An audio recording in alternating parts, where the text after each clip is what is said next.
you please say your name and why are you here today? My name is Adam Vina. I'm here today to fight for my son Aiden. He started to get socially transitioned at 2 years old. And on my son's 3rd birthday, he came to me and said, "Dad, Mom bought me a pink dress." I got down on one knee, I looked him in the eye and said, "Hey buddy, you're a boy, not a girl, and boys don't wear dresses." And I thought that's where it ended. I sent a group of text messages out to my son's mother. None of the text messages were threatening. None of the text messages were hurtful, but they were able to get put me on a restraining order. And in that restraining order, it was because how do I say this? In the text messages, all I said was, "He's a boy, not a girl. Boys don't wear dresses." And some choice words in there also, but nothing was threatening or anything like that. But California was able to get a restraining order put on me. So I've been on a restraining order for 4 years from my son. This court system ordered a gender assessment to be done on my son. When I requested to sit in on that assessment, they denied me that at Children's Hospital. They denied a therapist to sit in on the assessment, and they denied me a phone call with the doctor at Children's Hospital. So in this process, not one time has the doctors or therapists ever asked the father what is going on with his son. It's been very one-sided on this whole thing on her side. What exactly does it mean to be socially transitioned?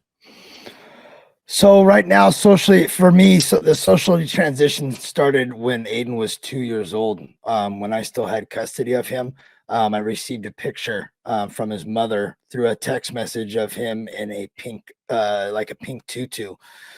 And again, I had set off the text messages, "Don't do this to my son. He's a boy, not a girl. Stop doing this." And then I thought it had stopped. And then in the video, it shows that. So I guess socially transitioned, they're basically transitioning my now 6-year-old son to be a girl without medications or surgeries right now. So right now, my son goes by a girl's name by Luna. My son uses she, her pronouns. My son uses the the girls' restroom in schools. Basically, he is 100% girl to everybody around him. He is not being raised as a boy.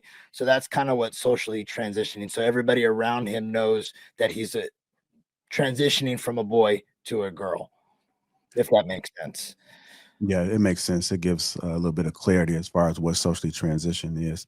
We have a follow-up question to that. What led to the initial decision to socially transition him at such a young age? Brother, I really wish I knew why she started this with my son. I truly believe that she started doing this to him as something as cute. And also she knew that I wouldn't be able, this is something that I wouldn't like. And I truly believe that once the judge got involved, like I talked about in the video, the therapist, Aiden has a queer therapist. The doctors, the lawyers, I think they have brainwashed my son's mother to go 100% on board with this, because she was never 100% on board with this. But once these key figures were placed in front of her to make decisions, that's when she became 100% on board with transitioning Aiden from a boy to a girl.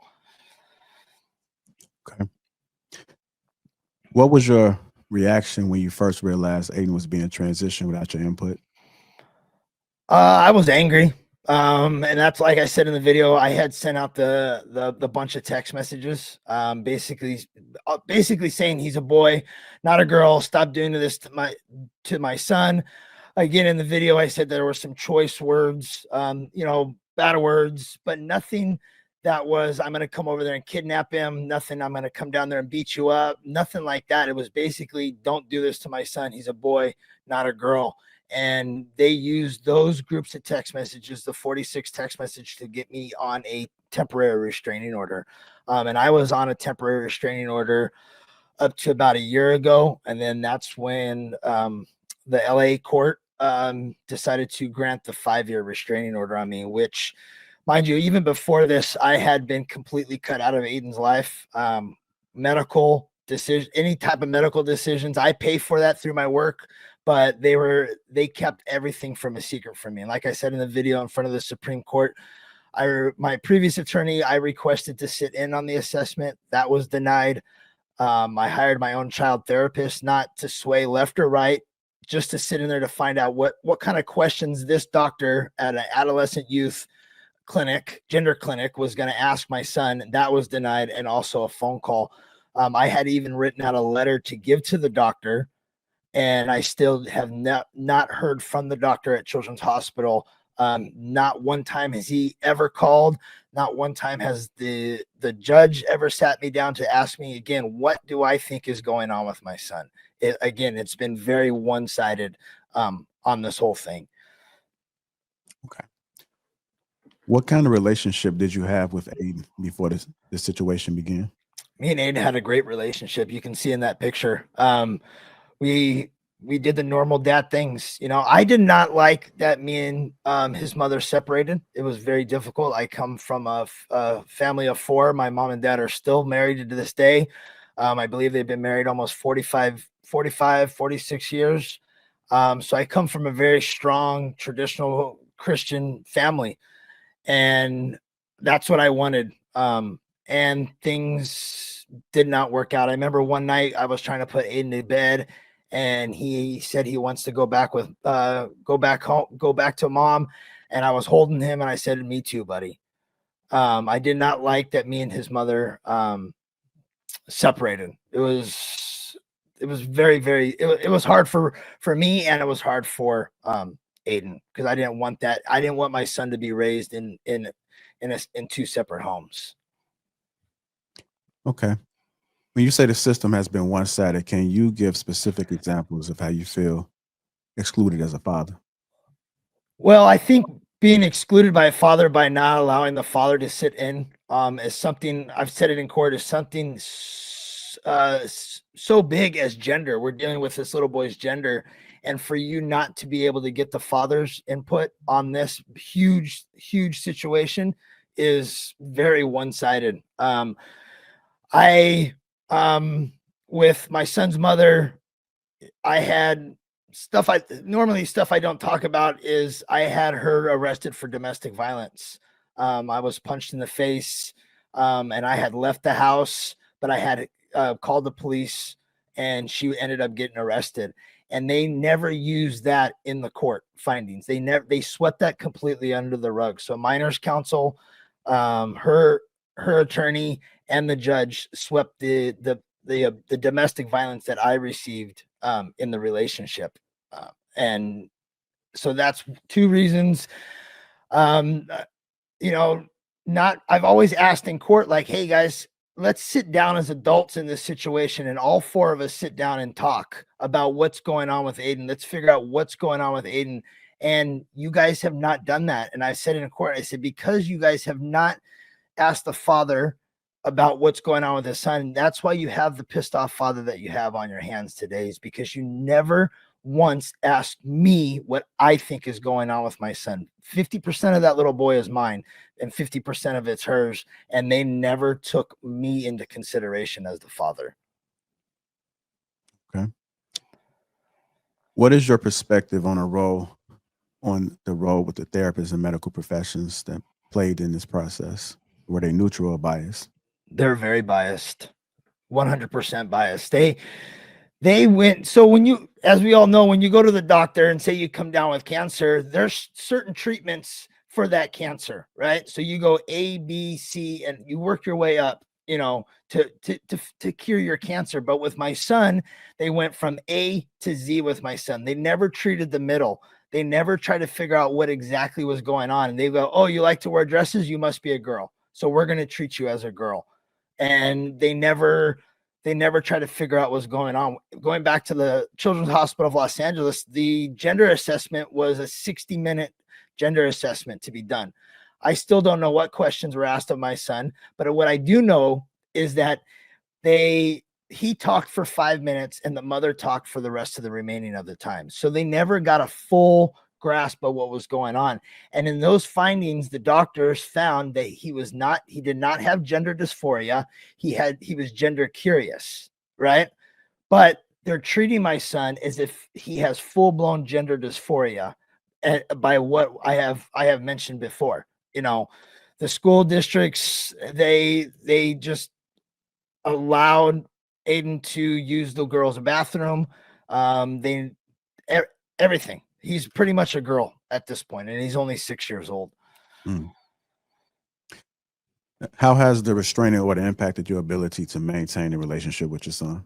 Well, they took my son away from me. The judge out of Pasadena ordered me to have only 2 FaceTime conversations with my son. Some of the stipulations on those FaceTime conversations that I could not talk about his attire and I could not talk about male things. So as I'm talking to you gentlemen right now, I had to sit there and look at my son with earrings in his ear, talking about his dresses in the dryer. He has nail polish on. He's got a tiara, a crown on his head. He's got a treasure box. And me being the father, I was not allowed to correct it. I was not allowed to say anything to him about it, because if I did say something to him about it, it'd be a restraining order violation and I could possibly put in jail. Hmm. What kind of support or resources have you found to help you navigate this emotional situation? Man, for the first 3 years, I had nothing. I had mom and dad, Aiden's grandparents. But one day I was sitting in court and I'm just scrolling through my phone, waiting for me to see the judge, and my son's picture pops up on my screen. And I've maybe posted 2 before all this. I only posted 2 pictures of my son, and a lady came on by the name of Lindsey Graham, better known as the Patriot Barbie. And she did a full-on video about exactly what was going on with my son. She got me introduced to a group called Mom Army, run by Seek Smith out of Phoenix. And within 2 days, they had me on phone calls with a whole host of people trying to help me get my story out and trying to save my son, Aiden. So from just about a year and a half ago, with you gentlemen, on top of 100 other people that have supported me and helped me get my story out, it's been great knowing. It's been, what's the words I'm looking for? It's been really good knowing that I'm not alone in this situation. Even though it's a messed up situation, it's good knowing that I know that if I'm having a bad day, I know I have someone to call to help me work through it. How do you believe Aiden perceives everything happening around him at this age? I don't know, man. I don't know. It got to I could not sit there and look at my son going through this transition over the phone. It was too difficult for me to see, and not being able to stop it and not being able to correct what was going on. Because again, if I did correct it, it'd be a violation. Hmm. What message do you hope to send to parents who might find themselves in a similar situation? Man, I had that question yesterday with me, and the only thing being in this situation is very, very difficult, because it's such a new situation, because it's so brand new to the United States. It's been going on for a long time in Germany. It's been going on for a long time in the UK. Canada is far worse than the United States are when it comes to this stuff. But the one thing that I can truly say is, if you're not in this situation, the dinner table is where you learn about your kids. When I was a kid, I used to hate going to dinner time at 5 o'clock because I was not out with my friends. But now that I'm older and a little bit wiser, I realize how important the dinner table is. The dinner table is where you learn about your kids. You learn what's going on in their schools. You learn what's going on with them, and the kids learn about their parents. And it's time for us to bring back the dinner table, and I think we can squash a lot of what's going on is if we sit and talk with our kids. Okay. What steps are you taking to advocate for your parental rights and your role in Aiden's life? Well, right now we're in the middle of the appeals process. We're appealing the restraining order, and that's not even working on the custody yet. We need to get the restraining order dropped for me to be back in my son's life. So a lot of the decisions that I have made is to try to slow down the damage that has been done to Aiden, but when in fact I think it has only increased the damage that has been done to my son. I don't think, even though I dream of this day every single day of holding my son again, I don't think I will ever have the little boy that I had when he was 3 years old. Aiden was a normal little boy. He liked to do normal little boy things, and I don't think I will ever have that little boy back that I had.